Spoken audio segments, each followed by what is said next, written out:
How far would you go to protect everything your family has built? I'm George Matthews, and I thought I knew the answer. When my daughter brought home someone I never expected, I felt our entire legacy slipping away. I did what I thought was right, what any father would do to protect his family. But in trying to save what mattered most, I nearly lost it all.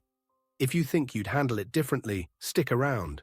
Because by the end, you might see yourself in my shoes. The summer heat clung to Greensboro like a damp cloth, wrapping the small North Carolina town in a sticky embrace. I stood on the porch of my family home, a glass of sweet tea sweating in my hand, watching as cars pulled up for the annual Matthews family reunion. The air was thick with the scent of barbecue and the sound of laughter, but my mind was far from celebratory. What was supposed to be a celebration of family, tradition, and legacy felt like the beginning of something unraveling. I'm George Matthews, and this is the story of how I nearly tore my family apart trying to protect what I thought was worth saving. As the patriarch of the Matthews clan, I took pride in the legacy we'd built over generations. We were one of the oldest black families in Greensboro, with roots stretching back to the Civil War. Our family reunions were legendary, a symbol of everything we had endured and achieved. But this year it felt different. My daughter, Rachel, was bringing someone home, and not just anyone. When her rental car pulled into the driveway, sleek and out of place among the weathered family vehicles, I saw her step out with that air of New York sophistication she'd picked up after law school. Her natural curls framed a face that was equal parts excitement and tension. And then he got out of the passenger seat, Ethan O'Connor. Pale, tall, and as relaxed as Rachel was anxious. His easy smile didn't sit well with me. Not at all. "Dad," Rachel said, voice filled with cautious anticipation, "this is Ethan. Ethan, my father, George Matthews." He extended his hand, firm and confident. "It's an honor to meet you, Mr. Matthews. I've heard a lot about you and your family." I shook his hand, forcing a smile. "Welcome to our home, Ethan. I hope you find your time here interesting." As I watched them weave through the reunion crowd, something twisted deep inside me. Rachel was our family's pride and joy, the first Ivy League graduate, a successful lawyer in New York. She was supposed to be the one carrying our legacy forward. Yet here she was, hand in hand with someone who, in my mind, threatened to unravel everything we had worked so hard to preserve. And that's when it all started, the quiet, growing sense that I had to do something before it was too late. Throughout the day, the reunion played out as usual. Cousins reunited, uncles grilled ribs, and the older generation shared stories. But I couldn't focus on any of it. My eyes kept drifting to Rachel and Ethan, watching them talk to different family members, his interest in our history seeming too sincere, too comfortable. Worse yet, I saw something in Rachel I hadn't seen before. A kind of glow. As the sun dipped low and shadows stretched across the lawn, I overheard a conversation that tightened the knot in my gut. "You know," Ethan was saying to my sister Evelyn, "I've always been fascinated by Southern cuisine. I'm thinking about opening a restaurant that blends traditional Southern flavors with more modern techniques. I'd love to learn some of your family recipes if you'd be willing to share." My stomach dropped. He wasn't just here for Rachel, he was after something deeper. Our family's essence, our culture, our heritage. In that moment, I could see it as clearly as if it had already happened. The Matthews legacy, watered down and served on a platter to people who would never understand its true meaning. The rest of the evening blurred by. Cousins, aunts, uncles, all charmed by Ethan. "He's so polite," Aunt Bessie said, beaming, "and he's interested in our history. Can you imagine? He wants to use our family's food in his restaurant," Cousin Marcus added. But every compliment about him felt like another crack forming in the foundation of our legacy. I couldn't let this go on. I had to protect what was ours. But how? I couldn't just tell Rachel to leave him. She was too headstrong for that. Instead, I began planting seeds, hoping they'd grow into doubt. One morning, as Rachel and I sat on the porch drinking coffee, I mentioned it casually. "You know, I ran into Derek Johnson the other day. He's doing great things with his law firm. Some of the biggest companies in the state are hiring him." Rachel barely looked up from her phone. "That's good, Dad. I'm happy for him." Undeterred, I continued, "He asked about you. I told him about your work in New York. Seemed like he was really interested." You two always had a lot in common." As the days went on, I increased the pressure, subtly pushing Derek into Rachel's orbit. I'd arrange to bump into him at local events, make sure Rachel was there too, and I'd remind her of all the reasons Derek was the kind of man who could keep our family's legacy alive. All the while, I watched Ethan, waiting for him to slip up, waiting for him to prove me right. But he never did. The turning point came at a charity gala for the local children's hospital. I made sure both Derek and Ethan were there. It was the perfect setting for a comparison, the polished southern gentleman Derek versus Ethan, who always seemed just a little out of place. And the night didn't disappoint.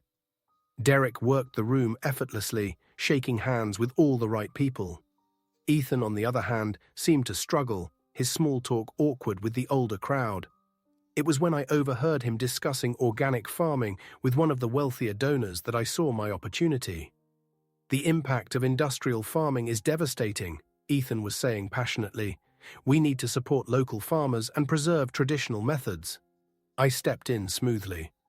"I'm sure Mr. Williamson knows a thing or two about farming, Ethan.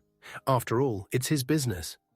I flashed a tight smile at the older man, steering the conversation away.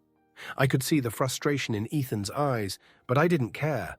This was a war for my family's legacy, and I wasn't about to lose. As the night wore on, I watched Rachel and Ethan's body language change. Tension crept between them, their whispered conversations becoming more pointed. It was working. My plan was working. The real fallout came during the annual community barbecue. I had arranged everything perfectly.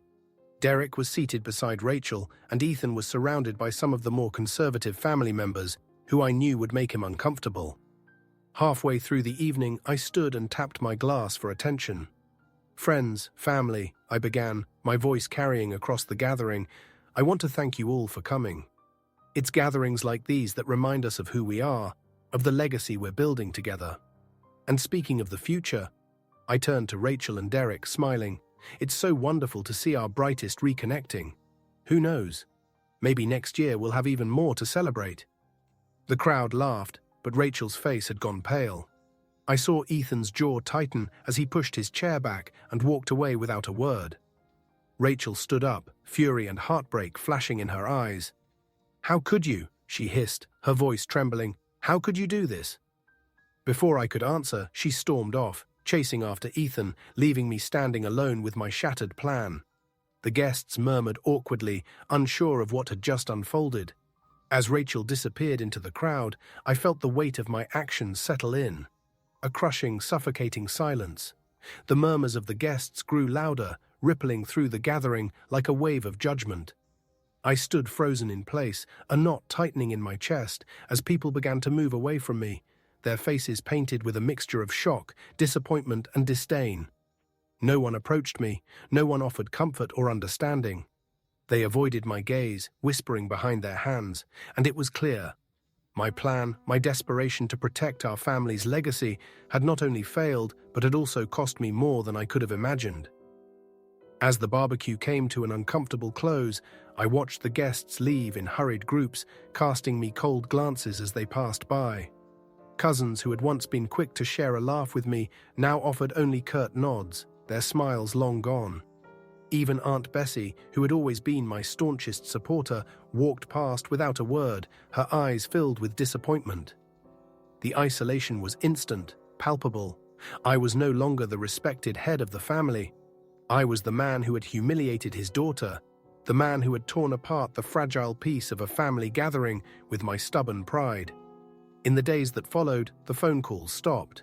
Family members who used to check in or drop by for coffee suddenly became ghosts, their silence more punishing than words could have ever been.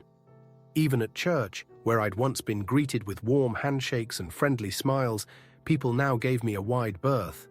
Their polite smiles were tight, their conversations brief. The weight of their judgment was heavy, and I found myself more alone than I had been in years. It wasn't long before the realization hit me. I had not only alienated Rachel and Ethan, but I had also pushed away everyone else in my life. My actions had made me a pariah, not just in my family, but in the community I had spent a lifetime trying to protect. And as the days dragged on, the loneliness settled deeper, gnawing at me, until I was left with nothing but my guilt and the ruins of the very legacy I had tried so desperately to preserve. That night, the house felt emptier than it had in years.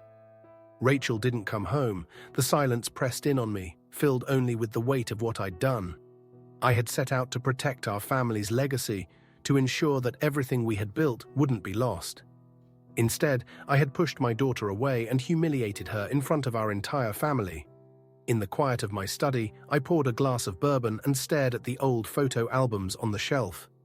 Pictures of Rachel growing up, her first day of school, her graduation, the day she passed the bar exam, moments I had always cherished. But now they felt like snapshots of a time I no longer understood. And then I remembered something I hadn't thought of in years. I was her age once, bringing home my college girlfriend, feeling proud and hopeful, only to see my father's disapproving frown. She wasn't our kind, he'd said, and I remembered the pain and humiliation that came with knowing my father would never accept her. It hit me like a punch to the gut. I had become him. The following morning, I knew what I had to do. There were no more games to play, no more plans to hatch. It was time to face what I had done and try to make it right. I found Rachel staying at a bed and breakfast on the other side of town. I knocked on the door, my heart in my throat. When she opened it, her eyes were swollen, red from crying. "Dad," she started, but I held up my hand. "I was wrong," I said, my voice thick with emotion.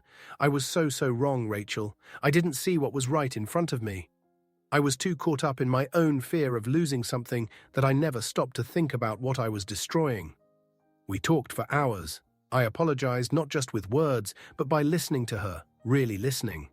I had nearly lost her because I was too proud to see that love doesn't diminish a legacy, it enriches it. In the weeks that followed, I made amends not just with Rachel, but with Ethan. It wasn't easy, but as I opened myself up to understanding him, I saw the man who loved my daughter, not the threat I had imagined. We spent time together, and I began to see that he respected our traditions and wanted to honor them, not erase them. Our family legacy wasn't in danger. It was evolving, growing stronger with new perspectives and new love. At our next family gathering, the Matthews house was filled with laughter once more. This time, Ethan stood beside Rachel, and I welcomed him as family. Dear reader, how far would you go to protect your family's legacy? And what if the thing you're trying to protect isn't at risk after all, but waiting to be expanded in ways you never imagined? If you've been moved by this story, don't forget to follow our channel for more powerful tales of family, love, and personal growth. Hit that like button if it resonated with you, and be sure to check out our exclusive playlist, filled with stories that will challenge, inspire, and stay with you long after they're over. Thanks for being a part of the journey.